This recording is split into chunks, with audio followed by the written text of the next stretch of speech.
আজকে রান্না করলাম মুরগির মাংস। মুরগির মাংসটা একটু সাদা সাদা করে রান্না করলাম, আর কি রোস্টের কালারের মতো। সাথে ডাল রান্না করলাম আর ভাত। তো আসসালামু আলাইকুম, কেমন আছেন সবাই? আশা করি ভালোই আছেন। আর মুরগির মাংসের ভিতরে আলু তো মাস্ট দিতেই হবে, কারণ বাচ্চারা আলু পছন্দ করে, আমরা সবাই আলু পছন্দ করি তাই। তো রান্নার দিকে চলে যাই। সবার আগে ভাত বসিয়েছিলাম, ভাত হয়ে আসছে প্রায়। তো ভাতটা হয়ে গেলে এক চুলা ভাত বসেছে, এক চুলা ডাল, তো ডালও হয়ে গেছে, ভাত হয়ে গেছে। এখন ডালটা গোটা দিয়ে কাঁচামরিচ দিয়ে দিলাম, এখন বাগার দিব রসুন আর পেঁয়াজ দিয়ে।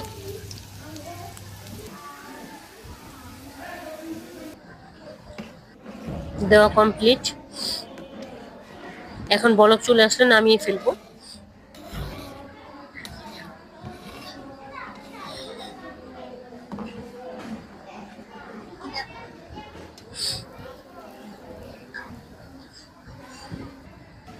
এখন মাংসের জন্য আলুগুলো ভেজে নিব। মাংসের মধ্যে যে আলু দেবো সে আলুগুলো ভেজে নিব আমি। আলুগুলোর সাইজ ছোট ছোট, তাই আমি এটা টুকরা করি নাই, শুধু ছিলে নিছি, ছিলে ধুয়ে নিয়েছি। এখন এটাকে ভেজে নিব।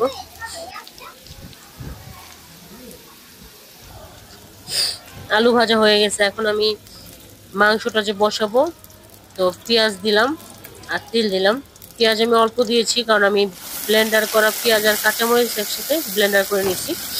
তো ওইটা ভাজা হয়ে গেছে, পরে এটা দিয়ে দিলাম। এটাও ভালো করে ভেজে নিব।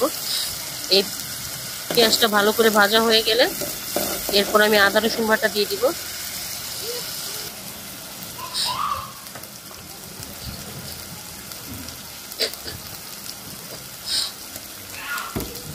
পরিমাণ মতো আদা রসুন বাটা দিয়ে দিলাম।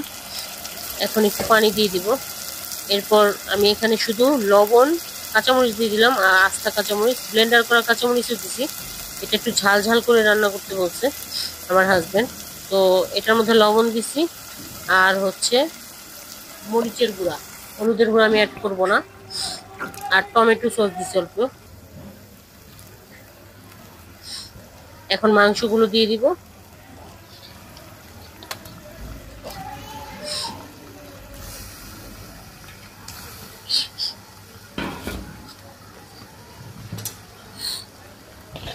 আর আলুগুলো দিয়ে ভালো করে কষাবো। এটা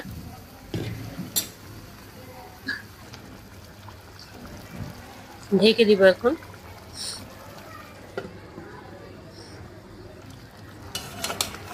ঢাকনাটা উঠিয়ে আবার নেড়ে চেড়ে দিব।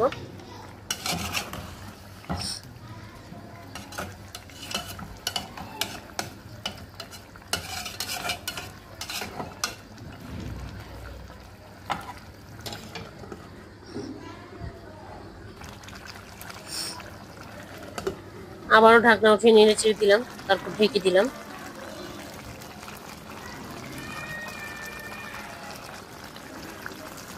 এখন তেল উঠে গেছে, আমি পরিমাণ মতো ঝোল দিয়ে দিব,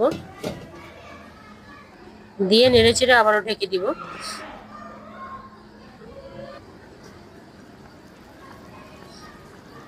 বলক চলে আসছে।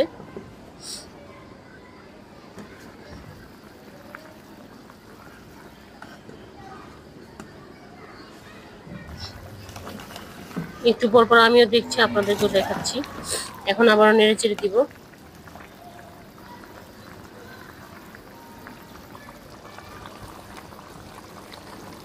তো এই যে হয়ে আসছে প্রায়, আর একটু ঝোল টানলে আমি নামিয়ে ফেলবো।